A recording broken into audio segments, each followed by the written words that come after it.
Assalamualaikum warahmatullahi wabarakatuh. Sahabat-sahabat muslim yang dirahmati Allah subhanahu wa ta'ala. Iblis merupakan musuh bagi umat manusia. Sepanjang hidupnya, Iblis sudah bersumpah kepada Allah bahwa ia akan berusaha untuk menyesatkan anak cucu Adam yang jauh dari jalan Allah agar mereka mau menjadi pengikutnya dan menjadi orang-orang yang tersesat. Untuk itu, marilah kita lebih mendekatkan diri kepada Allah Subhanahu wa Ta'ala agar kita tidak terhasut oleh tipu daya iblis.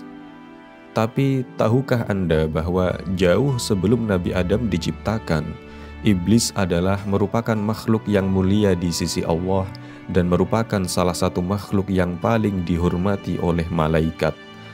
Kasih sayang Allah terbesar kepada iblis adalah bahwa yang pertama, dia telah mendapatkan taufik untuk menyembah Allah Subhanahu wa Ta'ala.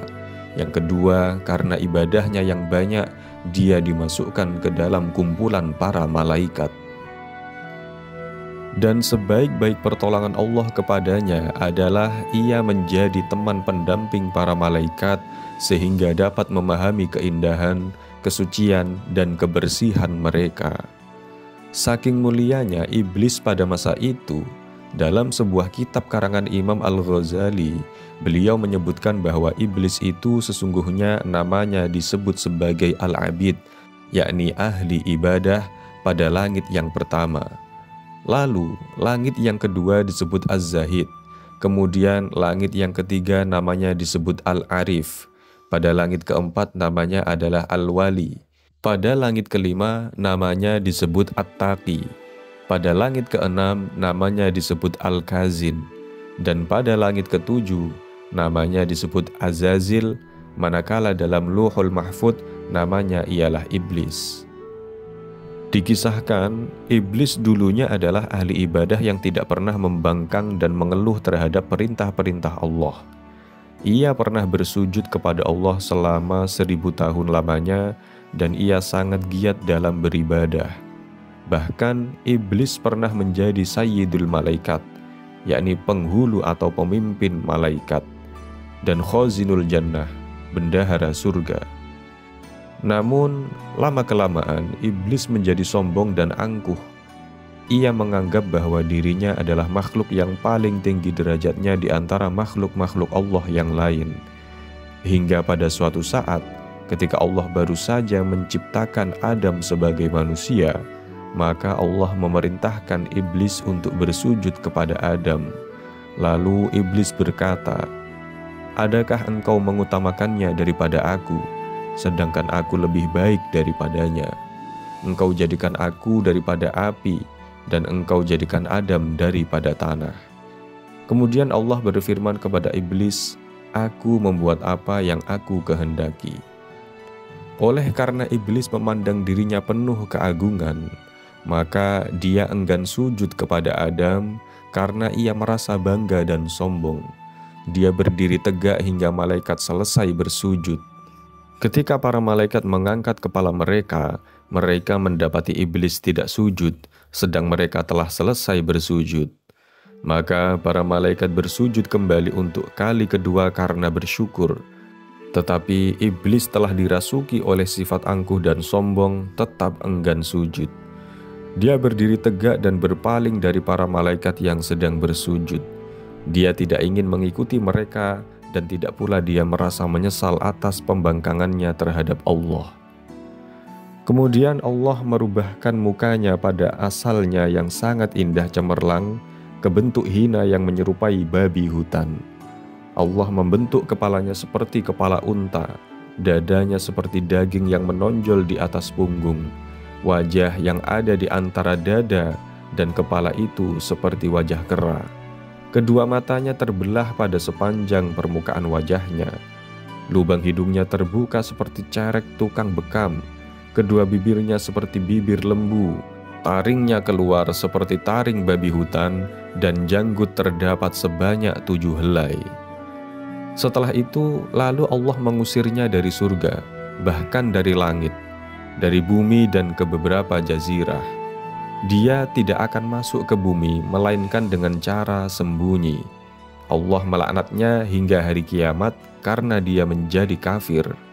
Meski iblis pada sebelumnya sangat indah cemerlang rupanya, mempunyai sayap 4, banyak ilmu, banyak ibadah, serta menjadi kebanggaan para malaikat dan pemukanya, dan dia juga pemimpin para malaikat karubiyin dan banyak lagi, tetapi semua itu tidak menjadi jaminan sama sekali baginya. Ketika Allah membalas tipu daya iblis, maka menangislah malaikat Jibril dan Mikail. Lalu Allah Subhanahu wa Ta'ala berfirman kepada para malaikat, "Apakah yang membuat kamu menangis?" Lalu mereka menjawab, "Ya Allah, kami tidaklah aman dari tipu dayamu." Kemudian Allah kembali berfirman kepada malaikat, "Begitulah aku, jadilah engkau berdua tidak aman dari tipu dayaku." Setelah diusir dari surga, maka iblis berkata, "Ya Tuhanku, Engkau telah mengusir aku dari surga disebabkan Adam, dan aku tidak menguasainya melainkan dengan penguasaan-Mu." Lalu Allah berfirman pada iblis, "Engkau dikuasakan atas dia, yakni atas anak cucunya, sebab para nabi adalah maksum." Berkata lagi iblis, "Tambahkanlah lagi untukku ya Allah." Allah berfirman, "Tidak akan dilahirkan seorang anak baginya, kecuali tentu dilahirkan untukmu 2 padanya." Iblis berkata lagi, "Tambahkanlah lagi untukku." Lalu Allah berfirman, "Dada-dada mereka adalah rumahmu.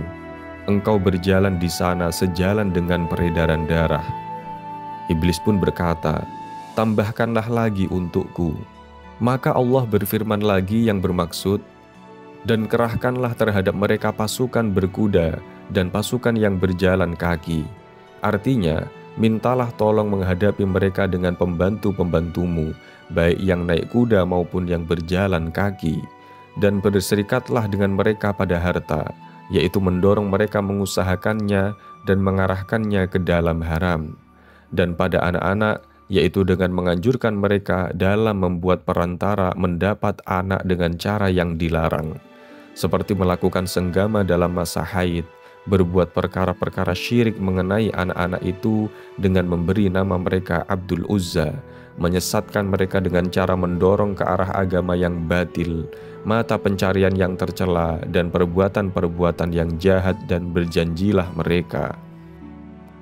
Hal ini juga disebutkan dalam surat Al-Isra ayat 64 yang artinya, "Dan hasunglah siapa yang kamu sanggupi di antara mereka dengan ajakanmu, dan kerahkanlah terhadap mereka pasukan berkuda dan pasukanmu yang berjalan kaki, dan berserikatlah dengan mereka pada harta dan anak-anak, dan beri janjilah mereka, dan tidak ada yang dijanjikan oleh syaitan kepada mereka melainkan tipuan belaka." Sebelum dilaknat Allah, iblis pernah melakukan tugas-tugas mulia yang diperintahkan Allah kepadanya, yaitu yang pertama, iblis sebagai penjaga surga dalam kurun waktu 40.000 tahun. Yang kedua, iblis pernah hidup bersama bergabung dengan malaikat selama 80.000 tahun. Yang ketiga, iblis diangkat menjadi penasehat malaikat selama 20.000 tahun. Yang keempat, iblis menjadi pemimpin malaikat karobiyun dalam waktu 30.000 tahun. Yang kelima, iblis melakukan tawaf mengelilingi Arsy bersama para malaikat dalam waktu 14.000 tahun. Jadi, keseluruhan iblis beribadah melakukan semua perintah Allah dalam kurun waktu 185.000 tahun lebih. Selama dalam ibadahnya, seperti kita umat Islam, melakukan sholat, puasa, tawaf dengan para malaikat, mengelilingi Baitul Ma'mur di Arsy. Iblis tidak merasa lelah dan mengeluh dalam menjalankan perintah Allah yang mulia ini. Iblis menjalankan dengan ikhlas, tidak ada niat apapun kecuali karena Allah semata. Pada masa itu, malaikat dan lainnya memberi gelar kepada iblis Al-Aziz, yakni makhluk Allah yang termulia. Ada juga yang memberi gelar Azazil, alias Panglima Besar Malaikat. Menurut kitab Tafsir Munir dan Shawi, iblis beribadah pada Allah dalam masa 80.000 tahun, tawaf di Baitul Ma'mur dan Arsy selama 14.000 tahun. Oleh karenanya, di langit pertama sampai ke-7, iblis begitu dihormati oleh para malaikat. Malaikat di penjuru alam semesta, dari bumi, langit, Baitul Ma'mur, Arsy, dan sebagainya, Mereka semua menghormati pada iblis sebagai makhluk Allah yang terhormat dan termulia, sehingga bila iblis lewat di depan para malaikat, maka malaikat menghormati pada iblis, bagaikan penghormatan prajurit kepada komandannya, pengawal istana pada rajanya, sehingga terhormatlah nama iblis di penjuru alam semesta. Namun sayang, di Lauhul Mahfud, tulisan iblis terselubung rapi, tidak satupun makhluk yang tahu kecuali Allah.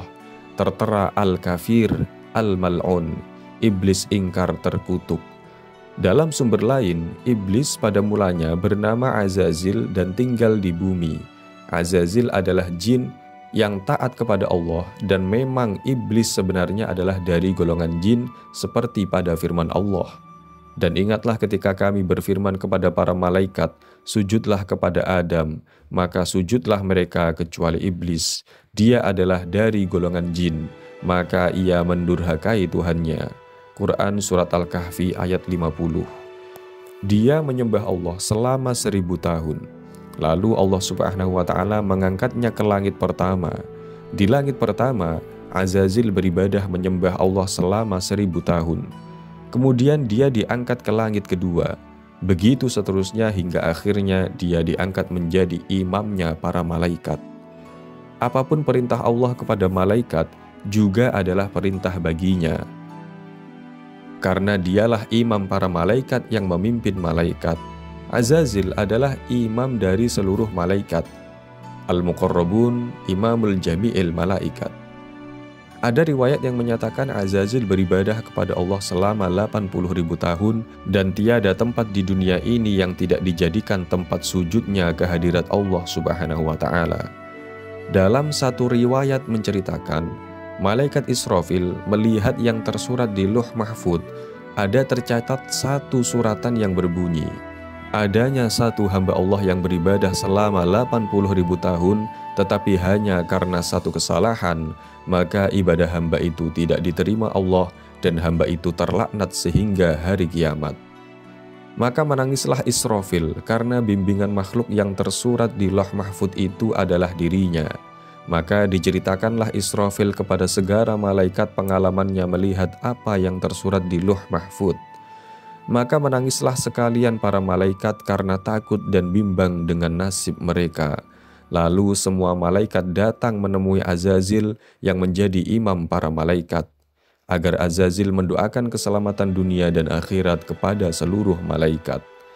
Azazil pun mendoakan keselamatan di dunia dan akhirat kepada seluruh malaikat dengan doa, "Ya Allah, janganlah Engkau murka terhadap mereka," yakni para malaikat.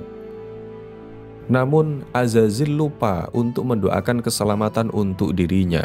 Setelah mendoakan semua para malaikat, Azazil terus menuju surga. Di atas pintu surga, Azazil terlihat suratan yang menyatakan, ada satu hamba dari kalangan hamba-hamba Allah yang muqarrabin, yang telah diperintahkan Allah untuk membuat satu tugasan. Tapi hamba tersebut mengingkari perintah Allah.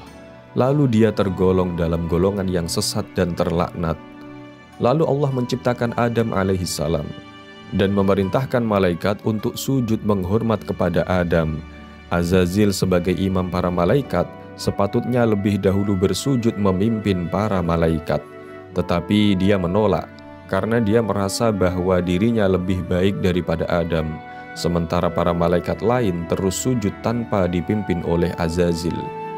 Bukan saja enggan sujud, Azazil malah sombong dan menjawab kepada Allah, "Dan ingatlah, tatkala kami berfirman kepada para malaikat, sujudlah kamu semua kepada Adam, lalu mereka sujud kecuali iblis. Dia berkata, apakah aku akan sujud kepada orang yang engkau ciptakan dari tanah?" Quran Surat Al-Isra ayat 61. Kesombongan iblis ini berpuncak pada iri hati dan kedengkian iblis terhadap Adam. Ia tidak terima karena Allah akan menciptakan Adam sebagai khalifah di bumi, karena ia merasa lebih mulia dari Adam yang diciptakan dari tanah, sedangkan ia lebih mulia karena diciptakan dari api. Ia durhaka kepada Allah, takabur dan lupa akan dirinya di mata Allah. Tak seharusnya ia membangkang perintah Tuhannya. Maka setelah itu, iblis akhirnya diusir dari surga. namanya dirubah menjadi iblis dan dia bersumpah akan menyesatkan manusia di bumi. Dia iblis berkata, "Terangkanlah kepadaku, inikah orangnya yang engkau muliakan atas diriku? Sesungguhnya jika engkau memberi tangguh kepadaku sampai hari kiamat, niscaya benar-benar akan aku sesatkan keturunannya kecuali sebagian kecil." Quran Surat Al-Isra ayat 62. Kemudian Allah berfirman, Tuhan berfirman, "Pergilah. Barang siapa di antara mereka yang mengikuti kamu, maka sesungguhnya neraka jahanam adalah balasanmu semua sebagai suatu pembalasan yang cukup." Quran Surat Al-Isra ayat 63.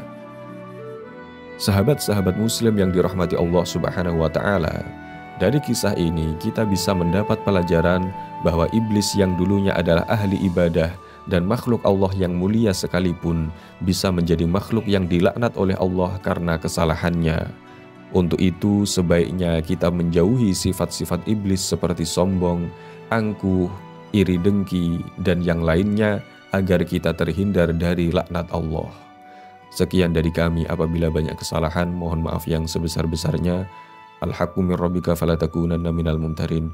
Wassalamualaikum warahmatullahi wabarakatuh.